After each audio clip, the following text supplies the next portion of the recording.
Aktuelne teme, zanimljivosti, kultura, studentske vesti. Jedina slušaonica u kojoj studenti trebaju. Slušaonica 6. Dragi slušalci, dobrodošli u 93. epizodu Slušaonice 6. Sa vama su danas Kristina Koprivica i Andreja Kudinović. Nadam se da ste se odmorili tokom ovih slobodnih dana.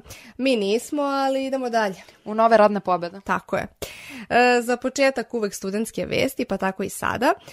Ove nedelje za vas najvažnije vesti iz studentskog života pripremila je naša koleginica Vanja Malešević. Tim studenata Elektrotehničkog fakulteta Univerziteta u Beogradu, H-Bridges, plasirao se u finale najvećeg svetskog univerzitetskog takmičenja iz oblasti energijske elektronike pod nazivom International Future Energy Challenge 2023. U finalu, koja će se održati krajem jula ove godine u Hanoveru, u Nemačkoj, nastupit će 7 najuspešnijih studentskih timova iz celog sveta. Povodom Dana planete Zemlje, koji se obeležava sutra, Studentski parlament Univerziteta u Beogradu organizovao je akciju reciklaže na svim fakultetima. Studenti su od 17. do 20. aprila donosili skripte i beleške na fakultete i u studentske domove, odlagali ih u posebne kutije za reciklažu i tako doprineli čišćenju svoje okoline. Fakultet političkih nauka u Beogradu poziva studente na okrugli sto Politika od priznanja pre i posle sporazuma u Briselu i Ohridu. Rasprava će se održati 24. aprila u 17 časova na Pravnom fakultetu Univerziteta Union u Beogradu. Pored pomenutih fakulteta, jedan od organizatora je i Fakultet organizacionih nauka u Beogradu. Opširnije informacije nalaze se na sajtu Fakulteta političkih nauka. Prvi dan treninga o kreiranju kampanja javnog zagovaranja održan je danas na Fakultetu političkih nauka u okviru regionalne inicijative Ujedinjenih nacija Mladi za inkluziju, jednakost i poverenje. Studenti imaju priliku da se upoznaju sa strategijom javnog zagovaranja i procenom potreba zajednica u svom okruženju. Implementaciju vodi program Ujedinjenih nacija za razvoj Srbije u saradnji sa UNESCO i Fakultetom političkih nauka Univerziteta u Beogradu. Drugi trening održat će se sutra u prostorijama fakulteta. Navikli smo da su vijesti koje se tiču novinara u Srbiji obično vezane za neke onako nemile događaje, za neke optužbe, pretnje i tako dalje, ali imamo jednu pozitivnu vest. Novinarki Sanji Lubardić je pre 2 dana dodeljena nagrada grada Beograda za novinarstvo za 2022. godinu, a više o ovome reći će vam Sara Kolak. Gradonačelnik Beograda Aleksandar Šapić i predsjednik Skupštine grada Nikola Nikodijević uručili su laureatima u Starom dvoru nagradu grada Beograda Despot Stefan Lazarević za 2022. godinu. Da im poželim puno sreće u daljem njihovom radu, da im se zahvalim na onome što su uradili za svoj grad i da kao prvi među jednakima mogu da obećam da ćemo se zaista truditi da nekako u svakoj sferi vođenja ovog grada negujemo neke, koliko je to danas moguće u ovom vremenu, neke zdrave, normalne i ispravne vrednosti, neću reći prave. Novinarka Studija B, Sanja Lubardić, dobila je nagradu grada Beograda Despot Stefan Lazarević za novinarstvo za 2022. godinu. Nagrada mi znači sve, zato što je celokupan moj rad okrenut ka Beogradu i zbog toga što sam ja pristalica onog postulata misli globalno, deluj lokalno. Jednako kao što mislim da, nažalost, u ovom društvu ne cenimo dovoljno ni lokalne medije, ni lokalne heroje, ni lokalne inicijative i aktivizam. Tako da možda postoje neke veće nagrade, neke koje su i teritorijalno i na svaki drugi način možda nekog većeg formata, ali za mene lično gradska nagrada za novinarstvo znači sve. Trenutno u društvu nije prepoznat rad i požrtvovanost novinara. Izgleda da je to trend koji je globalno priznat i koji će zbog pseudomedija, odnosno društvenih mreža, uzimati sve više maha, kaže novinarka Sanja Lubardić. Da ne pričamo samo o pismenosti, o istraživanjima, o stvaranju kontakata, komunikacijama, različitim veštinama koje postoje. Nažalost, duboko verujem da je novinarski posao u ovom trenutku možda od svog postanka najviše potcenjen. Sanja je tokom svoje dugogodišnje karijere, koja traje već 26 godina, opstala na jednom mjestu. Uradila je brojne intervjue kako sa gradonačelnicima Beograda, glumcima, sveštenim licima te motivacionim govornicima, potvrdivši da uživa u razgovoru sa drugim ljudima. Ne samo javnim ličnostima, nego i konzumentima sadržaja. O sadržajima ili segmentima ili rubrikama programa mnogo smo unapredili. Ja na tome kao urednik posebno insistiram komunikaciju sa gledaocima. Dakle, ušli smo u jedan, hajde da kažem, u jednu matricu neprestane, necenzurisane komunikacije sa Beograđanima i svima koji nam se jave i mislim da je to iskorak. Dakle, odvojili smo, uspeli smo da se izborimo da više minuta odvojimo za razgovore sa gledaocima uživo i jedini u Srbiji to radimo. Godišnje uključimo oko 1000 gledalaca. Mislim da je pravo čudo da nema nikakvih nepriličnih iskaza i da zaista ljudi razumeju dobro koja je uloga i značaj javno izgovorene reči i od njih kao konzumenata programa. Koliko god da je teško, novinar treba ostati dostojan svom pozivu, a to je doći do istine, kaže Lubardićeva. Ja bih svim studentima novinarstva poručila sa punom odgovornošću ono što i sama radim. Dakle, nemojte dozvoliti da budete jeftina sezonska moneta za potkusurivanje. Potrudite se da radite u mediju koji možete da birate, u mediju koji je jak brend, a zadovoljava neke vaše lične kriterijume, zato što jaki medijski brendovi traju i oni vam omogućavaju jedan, hajde da kažemo, jedan vertikalni razvoj. Sanja Lubardić je 2022. godine dobila nagradu za očuvanje srpskog jezika i negovanje kulture govora u elektronskim medijima Srbije, okruženja i rasejanja. Nagrada nosi ime Branislava Maneta Šakića, legendarnog spikera Radio Smedereva, što potvrđuje da se obrazovanje isplatilo. A sada se bližimo, po mom mišljenju, najinteresantnijem delu ove emisije. Andreja, verujem da će se naši slušalci složiti sa tobom ako ostanu do kraja i čuju intervju... Ostanite do kraja. Ostanite do kraja. I čuju intervju sa Igorom Šćepanovićem, koji je programer, muzički producent, DJ, a pored svega toga obilazi svet biciklom. Da, čoveče, baš inspirativno. Poštujem sve njegove, sve čime se on bavi, ali moram da priznam da mi je najzanimljiviji taj deo gde on biciklom obilazi svet i putuje. Da, meni to zvuči onako neverovatno. Baš bih volela da sam taj tip osobe koja će da dođe i da se upusti u to.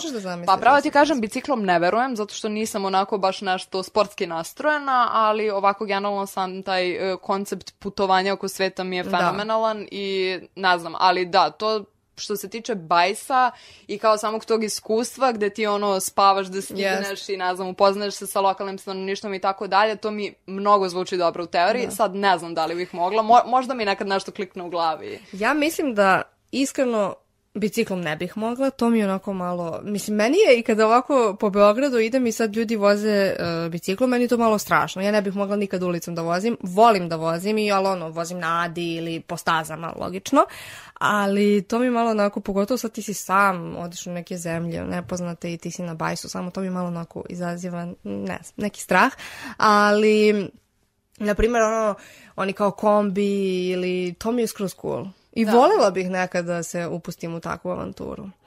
I iskreno mi je i dosta zanimljivo, volim da pratim i takav sadržaj, nekako onako, to su mi neke pozitivne stvari, nekako me napuni nekom lepom energijom. Da, isto, zato što previše sadržaja nekako gledamo na mrežama i obično, ne znam, ne budu baš neke... Da, ima toliko toga, ja kada uđem nekad, eto, ajde da kažemo Instagram, to najčešće ulazim, baš onako, nekad se napunim nekom negativnom energijom. Da, baš se izmoriš. Znam, imala sam trenutke da pratim neke profile i, na primjer, ne znam, to onako budu neke grozne stvari koje čuješ, znaš, neke strašne vesti, ovo, i onda ja nekad pri spavanju to gledam i baš sam onda primetila da sanjam ružne stvari. I onda sam odlučila da otpratim neke takve profile i da prosto noću ne čitam neke vesti gde, ne znam, neko nekoga ubio ili se desilo tako neke ružne stvari. Tako da se okrećem ovim nekim pozitivnijim, lepšim stvarima gde onako mogu da prikupim i neke ideje. Pa hajde da čujemo intervju.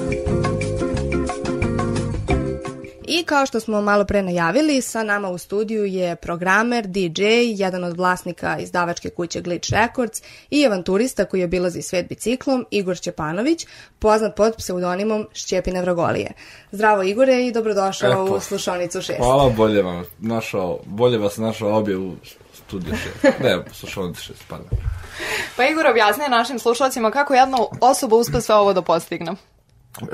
Vidi, to je postalo poprilično pitanje, da, kao, i svaki put sam bio u fazonu nešto ja mlatim kao, pa znaš ovo, pa ono, bukvalno najjednostavniji odgovor, ne stižem, brate. Ne stižem ništa, evo, trebao sam budem u 6, sad je 6:15, ovo je minimalno kašnjenje za koje sam sad zakasnio, ali znaš, kao, non stop je to žongliranje između neke naš 2, 3, 4, gdje non stop nešto trpi i onda je naš sad, da li trpi posao, financije, ljubavni život ili moj mozak ili moje tijelo, znaš. To su neke 4 tačke pucanja, kapiraš, i ne možeš da zadovoljiš sve nikako, ali zanimljivo, znaš. A pošto smo želeli da se dotaknemo te tvoje avanturističke strane, kada je nastala tvoja želja da zapravo uzmeš biciklu i poželiš da obiđeš svet? Odlično pitanje, vrlo jednostavno. Vidi, kad se rodiš u selo od 5000 stanovnika, brate, ne treba ti nikakva motivacija, samo da odeš odatle od prilike. Tako da, ja sam rođen u Bosni u mjestu od 5000 stanovnika i tamo je znaš ti, nakon 10 godina znaš svakoga, sa 20 godina se smuvao sa svakim, bio sa svakim, više ti ništa nije preostalo, ti tad tu radiš, znaš, ili da ideš na neko selo sa, znaš, čuvaš ovce, vrati, ili da dođeš, malo vidiš šta ima vama. I onda tako sam došao i ovdje i tako sam i odavde krenuo dalje. I velika je planeta, ima svašta. Kako se pripremaš za ovakve avanture i šta sve nosiš sa sobom na putovanje? To kako se pripremam, isto mi je palo na pamet, znači, snimit ću video jedan, znači, tutorial za sljedeće putovanje, mi je pala ideja na pamet kako da dočaram kako se pripremam, ali uglavnom nemam neke, znaš, na početku je bilo zeznuto zato što dok sam ja našao flow koji mi odgovara, način kako funkcionišem ja, šta mi je okej, šta mi nije okej, koliko mi treba vremena za ovo, za ono, trebalo mi vremena da to sve utanačim kako funkcionišem. I sad kad znam da mogu sad da odem 3-4 sat po Africi, da se vozam, kao ne treba mi neka priprema, osim da skontam destinaciju naš. I sad sam tražim destinaciju kao za sljedeće putovanje, da se vele rati negdje. Mislim, šta ratuju i protestuju, naš. Mislim, okej su protesti, ne moraju baš da ratuju, tako da nekako, znaš, kad pogledaš kao velika je planeta, ali s druge strane stvarno ima naš limitacija, naš, tipa, naš, Afrika je zeznuta, je, naš, nije jednostavna ni logistika, ni kulturološki drugačije, zeznuto je nabaviti vodu i hranu, nije sad znaš, glovo da nesi me ladne vode. Da, i pogotovo je nezgodno za tvoj način putovanja. Da, i onda kao, ajde, Afrika nije dostupna full opet, imaš Evropu koja je dosadna, znaš, svaki grad, novi dio grada, stari dio grada, reka, most, kao, evo, tu se izlazi i to je to, znaš, svaki, od Pariz, Amsterdam, Beograd, sve isto, brate, bukvalno, ne znam. I tako da po Evropi manje više, znaš, spičiš pa Alpe, malo Španije, tamo, zanimljivo je, ali, neko, to treba čuvat za penziju nekako, znaš, kad polako, s onim, znaš.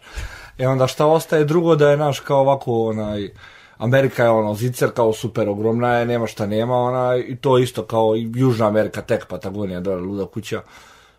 I tako nekako, ja tu u mozgu kad posložim, osta da 2 države dobiđem, nekako, znaš, kao sve nešto nekom limitacijom, ne znam. A koliko si obišao zemalja do sada i koje putovanje bi izdvojio kao neko najdraže, ako možeš? Da, to sam sad počeo da brojim, znaš, nekako mi to sad, znaš, kao je bilo interesantno, vidi sad sam prošao preko 10, znaš, oko 14-15 država sam do sad proputovo, ali znaš, to nije da sam ja proletio kolima kroz državu, nego, brate, sjećam se svake krivine, sjećam se, znaš, svake dobacivanja lokalaca i ne znam, tako svega, tako da mi je baš pa baš zbog tog svog skupa i krivina i dobacivanja lokalaca i svega toga nekako Maroko mi je ostao znaš, od momenta koji ješ u Maroko, nemoj Afrika, poješćete, skuvaćete, znaš ti šta tamo rade, do momenta ekipa najjača na svijetu, znaš. Baš srdačni su, bre, kod njih je baš, ne znam, entry level Afrika, a prva liga, topla preporuka. Tako da to mi je... Sigurno si se susretio i sa nekim poteškoćama na putovanjima. Šta je nešto najstrašnije što bi izdvojio da ti se dogodilo? Mislim, s aspekta baš instant straha bio mi crni Jovan na Islandu, brate mili. Znači, ja sam vozio sam preko 12-13 sati, upao u mrak i bio fazon, znaš to kad prezupčiš, znači voziš, padne mrak, ti fazon, ok, sad je mrak, sad treba da stanem. I onda kad prevaziš to, onda pa šta, vozim po noći, ja sam vozio po noći, mrkli mrak, magla, ne vidi se prst pred okom, na Islandu nema čovjeka, kamoli čega drugo, i u nekom momentu bukvalno mrkli mrak, ovako magla, ja kad upalim lampu vidim maglu oko sebe, ne vidiš ništa, i samo u jednom momentu ja vozim naviku već na kilometre ničega i samo, ko na tracione za trčanje, znaš, ko na neka simulacija. I idem, zamislio se samo u jednom momentu ovako oči, uperem svjetlo kao ovan, crni ovan, ima 50 kila. I kakav je bio susret s ovnom? Strašan je bio, pritom ovan, naš, kao ima to, naš, simbolike, đavo ovan, 666, rogovi, naš, crni, brate, nije bijeli, što nije bijeli, naš, što nije crno-bijeli, nego crni ovan. Da, neki znak. Da, neki znak je bio i on stoji na sred puta, kapiraš, mislim, ja ne znam da je neko naišao kolima, brate, izginuo bio. I ja sam prošao tu i kao ja ga gledam njega i gledam sebe, sam prso kao naš, pošto hipnotiše komplet moment gdje ti samo u magli ne vidiš ništa, vidiš samo liniju otprilike puta i vozim i samo mi se to učitava ko igrici, to traje satima i samo jednom nešto novo, crni ovan, wow, i on stoji, otkud tu, gleda me, prođe, ja prolazim. A nemaš kome da se požališ, nemaš kome da drekneš, nemaš kao i ja krenu da ubrzam, kao mislim, očega bježim od ovne, kao. I onda, znaš, kako treba vremena da se smiriš, mislim, a ne znaš od čega, znaš, mislim, ovdje mi sad kad pričamo, vi se smijete, kapiraš, nije bilo smiješno. Znaš, kao, da si tamo, znaš, svaki put bude, znaš, kao, tako neke stvari su mnogo strašnije, u stvari, kad si sam i kad si tamo, plus kad dodaš na to, ambijent i tvoje mentalno stanje i umor i sve, jesi u fazonu, super mi je, vozam se sa fazonom, brate, kad će kraj, hoću da spavam, ajde nađem neki štek, znaš, a neka mi se desi da putujem, u tom momentu sam ja tražio štek za spavanje, nije ga bilo, i ajde, i kad će, ne, a znaš, kao, i traženje šteka je nemoguća misija. Znaš, da, to, kako nađeš štek gde ćeš da spavaš? Nemam pojma, znači, bukvalno, ja pokušavam da utanačim šta su meni parametri hoću da spavam, znači, ja bi sam mogla spavam dole ispred zgrade, ali, na primjer, ne bi spavao u onom onda krevetu. Ne znam zašto, znaš, kao. Mislim, to ja mislim da niko ne zna u stvari, znaš, šta je tebi parametar da kažeš, sad se osjećam ovdje prijatno u studiju, znaš, kao, dobro, mogu bi navedem više parametara, ali... A jel se trudiš da bude onako što više divlje, ili... Pa imam... Ili da ima neke civilizacije da te ne napadne crni ovan. Da, imam dvije logike, znači, ili ću negdje zabodem gdje ima, da me svi vide otprilike, da je evidentno enoga li kampuje tu, kao, dobro, šta god, normalno ili nenormalno, ili niko me ne vidi. A kad si nešto napo puta pa te neko vidio, neko nije, nekako mi to nemam pojma. Tako da ja idem logikom, hoću se probudim ujutru u nekom dobrom mjestu, znaš. I to mi je logika. Ako sam već uveče zaglavio da po mraku vozim i ne vidim gdje sam, pokušavam da skontam što bolju lokaciju ujutro, s probim budem fazon, to je to. A s druge strane, znaš, umor te hvata i ja tehnički mogu da zaspim pored puta odmah, tu kao, sad razprašim šator, brate, i to je to, kao, ćao, zdravo. Ali nekako, znaš da iza ćoška možda postoji mjesto gdje se budiš, kidanja, znaš. Ali nije tu, a nije ni ovdje, nije tu, nije ni 50 km, a te prođe 3 sata, 4 ujutro nisam zaspao, znaš. Tako da, ne znam, znači idem logikom, znači dok se ne iscrpim skroz, što si više umorni, to spadaju kriterijumi. I tada te boli uvo iza crnog govna i da li ćeš spavat pored puta gdje samo spavam, ćao. A pošto se baviš i muzikom, verujem da je ona neizostavni deo tokom tvojih putovanja. Koje se pesme mogu naći na tvojim playlistama tokom vožnje? Ima svačega, znaš, kao, baš ako šizofreno slušam muziku za nekoga ko sluša neki jedan žanar otprilike. I mislim, puštam muziku kao, mislim, DJ-šem već IHH godina i onda tu uglavnom puštam elektronsku muziku koja je uglavnom underground, neki house, techno, ne znam, funk, soulful, tako nešto, što nema veze baš toliko s komercijalnom muzikom, a s druge strane, nekad mi dojadi strani jezik naš, da ne mogu da sam pozvam pustio neku Vlada Gergijeva pjevam, kapiraš. Sergeja Četkovića, Boris Režak, Aleksandra Radović, tako se te Mama Pop. Da, bukvalno to, te neke stvari koje, ja mislim, znaš, ne znaš odakle, znaš tekstovi, znaš kao, samo pustim to, do momenta, znaš, kao, slušam dosta, ja mislim da primarno slušam džez, otprilike, kapiraš, i onda sve se vrti oko toga, i onda čak i Sevdah, pošto sam iz Bosne, kao pa tu vuče taj moment, znaš, harmonike u tome, ali onda imaš dosta jazz Sevdaha i tih primjesa, tako da volim da upadnem u taj moment hopa, a volim i elektroniku malo, znaš, kad vozim malo brže, ali do duše mnogo se ja zasitim elektronikom, znaš, puštajući ovde po klubovima, znaš, kao to su setovi po 6 sati, 3 dana za vikend, znači znaš, zasitiš se kao elektroniku, pozvon sam daj mi nešto kao lagano. Tako da na tim putovanjima uglavnom slušam instrumentalnu muziku, u smislu ne elektronsku, nego da li bio jazz, blues, nemam pojma, metal slabo. Jesi uzao nekad svoj miks neke da slušaš? Nikad. Mislim, to su pjesme koje sam ja birao da pustim u klubu, pustio sam ih u klubu i meni svaka neka nova traka koju ja nađem bude pozvon, ovo će bude super, kada je pustim u klubu, ti kad vidiš tu reakciju, povežeš taj moment, znaš, kao, to je ta traka za ovaj moment, znaš, kao, onda imam traku koju sam pustio na 24, tu mi je bilo kao luda kuća, i sad ne ide da ja nju pustim na bajsu vam, znaš, kao, nekako veže me za to tamo i to je pjesma u tom momentu, za to, ona je ostala tamo, znaš, ima toliko muzike, znaš, kao, nove da bi preslušao, tako da, a kamalo da poslušam svoje setove, znaš, kao, to je tek, A da li neki novi ljudi koji upoznaš ili nove kulture, da li one utiču na to, na tvoj izbor muzike? Da, definitivno. Ne, mislim, ja obožavam to da nađem lokalitete, znaš, znači, kad bi išao, ne znam,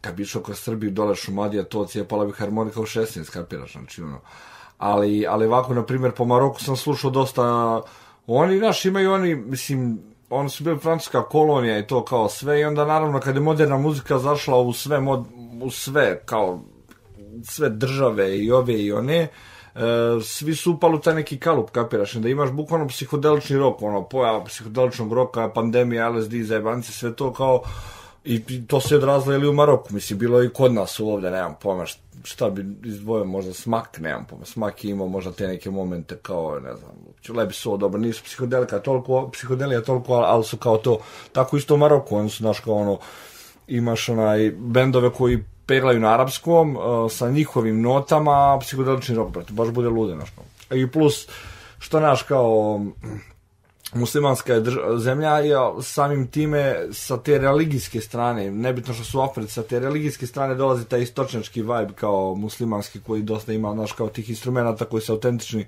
mislim, mi bi rekli turski instrumenti, nažalost su to, znaš, taj moment od, ne znam, i čak i primjesa nekih indijskih momenta, od sitara do, ne znam, takva nekih instrumenta koje, plus to sve na arapskom i plus to arapski je jako dobro pjevljiv nekako meni djela, znači, pogotovo ženski vokali na arapskom, to je dranje, znači, to, znaš, jer oni imaju nekako neki piskutav glas, imaju to neko zavijanje, ba te dere, znači, vokal mu ga dođe ko instrument, bukvalno, baš je Da, malo pre si pomenuo da se maltene jedva i pripremaš za putovanja, pa od čega ti zavisi onda snalaženja tamo od lokalaca, kako se snalaziš, na primjer, na kom jeziku pričaš sa njima? Pretpostavljam da ne znaju engleski sve. Da, ne znaju, slabo znaju engleski, ali to je naš, to je neka sinergija da ti, ja sam zaboravio kako sam pričao sa njima.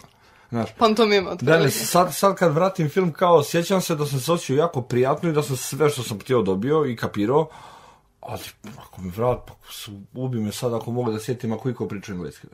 Znaš, to je ono, znaš me, znam te nekako, znaš, kao, tu, znaš, nema tu nešto tu, kao, dođeš, sjedneš, klopa, aj čaja, sjedi ovdje, džabu, znaš, mislim, imao sam situaciju kad me na nekom jezeru na 2000 metara nadmorske visine, ja zaspao na jezeru, gore sam, niđe nikoga nema, i ujutru, čujem neko šeta oko šatora, izlazim ja sad, rekao, evo ga, došli da me pokupi, znaš, kao, I ono, bleje neki čoban sam sa kijerom nekim velikim i pantomimom. Ja skapiram da ovo mene zove na čaj, da on živi tu, znaš, tu mu je kuća, ajde ti na čaj kod mene. I ja rekao, ajde, znaš, kao, šta ću sad, zamisli ta scena, sedim ja sa njim čobanom u kući na 2000 metara gore čaj i pijemo čaj. I ja rekao, ajde, hoću i neću. Pa ajde, znaš, kao, da odem sa njim i onda sam skapirao, pa možda neće biti baš zanimljivo, nešto pretjerano, znaš, kao. I to je bio jedini put da sam bio upozoren, ajde, kao, znaš, sutra kad dođe, znaš, ono. I njega sam preskočio, na primjer, a sam je žao, možda bi se ispričalo, ko zna. Nekako, znaš, nije jezik barijera uopšte, pogotovo što, čini mi se da ljudi kad vide bicikliste, znaš, drugčije trip, znaš, kao, kad bi neko putovo s kolima, s džipom, ovaj džip ima para i ovo ono, iako putovanje na bajsu i nije toliko baš jeftino, kao i neki ljudi koji cijepaju bajseve na duže staze imaju budžet veći nego što je nečija plata prosječna, što i ne mora, znači nije nužno da bude tako, ali ima i toga, nekako, svima je nekako bajs, nekakva sloboda nekako, znači, ja dosta nisam upoznao neko da bude fazon, ajde, znaš, mislim, ima taksista koji su fazon, biciklisti, znaš, dobro, zašto idem to, da, u saobraćaju, ja mogu da razumijem taj, kao, nervirate, jer te voziš kolizati, znaš, volt, ali svakako nekako mislim da je, druželjubivi su nekako. Da, globalno mi djeluje da je bicikl kao nešto super. I tako, dalo ovdje, tamo, gore, u Maroku, u Džibutiju, gdje god, znači nekako bajs kao cool. Znaš, tako da mi je I za kraj da te pitam, u koju destinaciju bi preporučio nekome ko je početnik i ko ima studentski budžet? Studentski budžet, brate, kuća faks, brate. Kuća faks, brate, završavajte ispite što radite, više, kako putovanje, ozbiljite se. Šalim se, da, u stvari, ne šalim se, kuća faks, brate, dok ne završite faks, onda, kad završite dobro, faks. Oni koji su završili. Ajde, oni koji su završili faks, pa da traže posao. Da traže posao, da kakav ban sam čerao posla. Šalim se, pa ne znam, preporučujem, evo, na primjer, ako iz BG-a gledam Top jezero, Bela crkve tamo. Znači, to je kod Vršca, ima 11 jezera, ima kamp, ima uređeni kampova koji su baš strava i baš je top kao, to je 100 km u jednom pravcu, ako ne duva vjetar, odnosno ako ti duva u leđa, ideš lagano, to je kao strava, onda 100 km tipa do Divčibara i to je imaš do Mionce nekih, ne znam, 70 km ravno i onda kasnije ide kao uzbrdo do 30 km, to je to planina.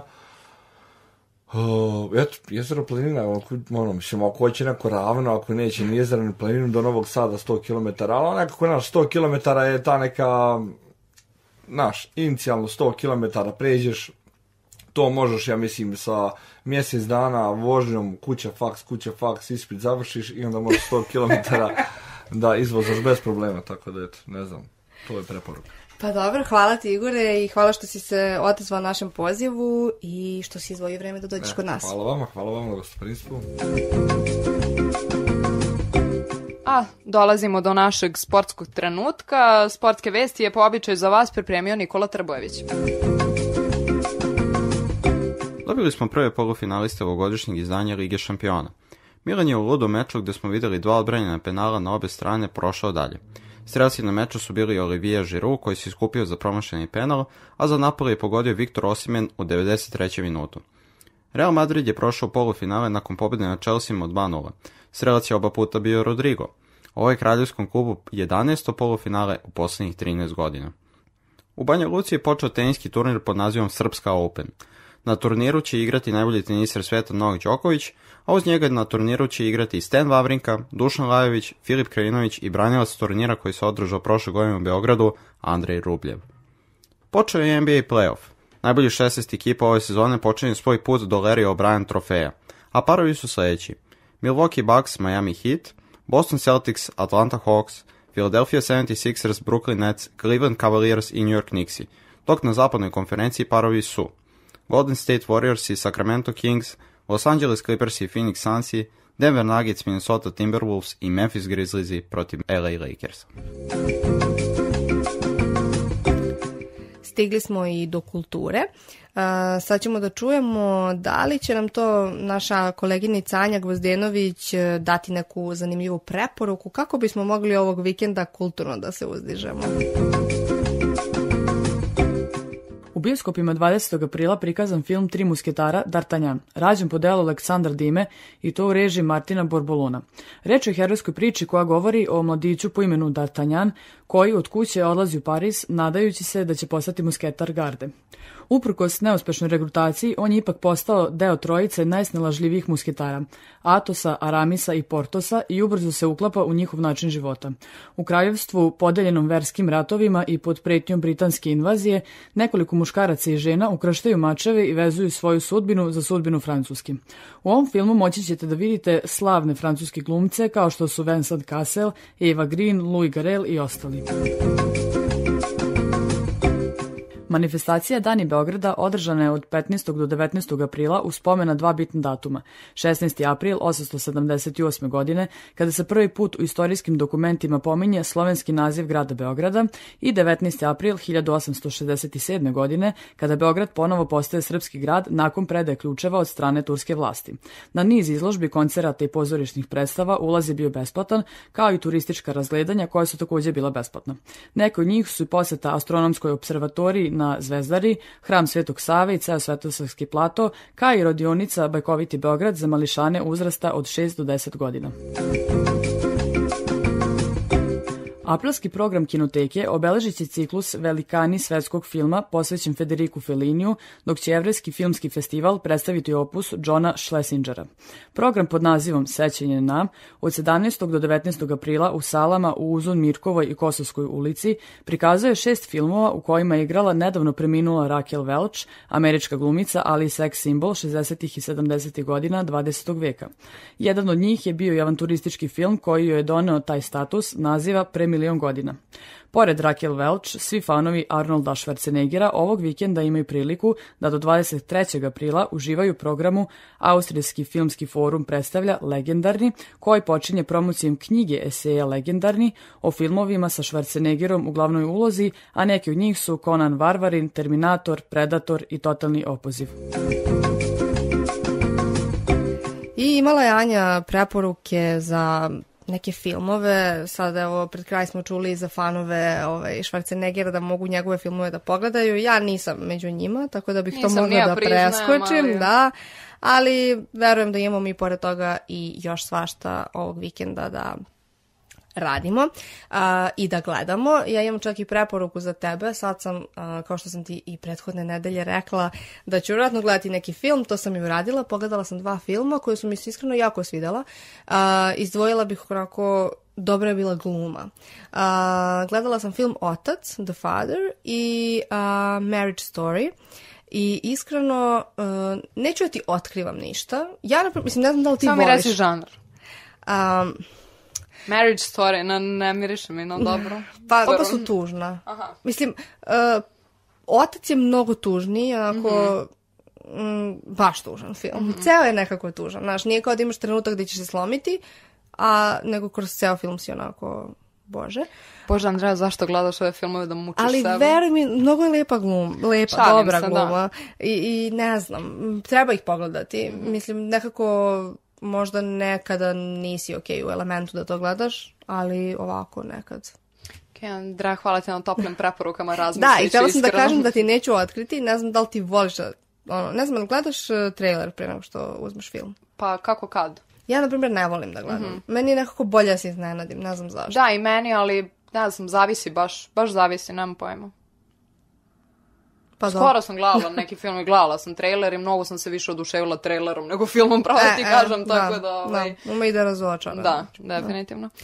A o svojim uspomenama i iskustvima u slušonici 6 za naš posljednji segment, Stari slušoničari, govori Milena Vujčić.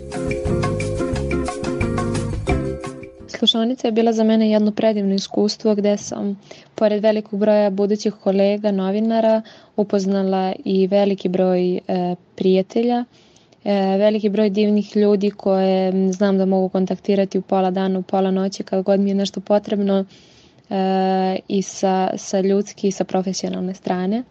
Slušaonica je bila jedno divno iskustvo i voljela bih da je veći broj mojih kolega sa godine imalo priliku da iskusi čare slušaonice i da stekne veoma važno iskustvo koje slušaonica nudi. Imala sam priliku da se oprobam u vođenju emisija, u vođenju intervjua i u svom prvom YouTube podcastu, što mislim da je jako dragoceno pre samog stupanja u prave novinarske vode i u ulaska u neku profesionalnu redakciju. Hvala Mileni što je podelila sa nama njeno iskustvo i mišljenje o slušaonici 6, a takođe hvala i našem toncu Dejanu Vasoviću.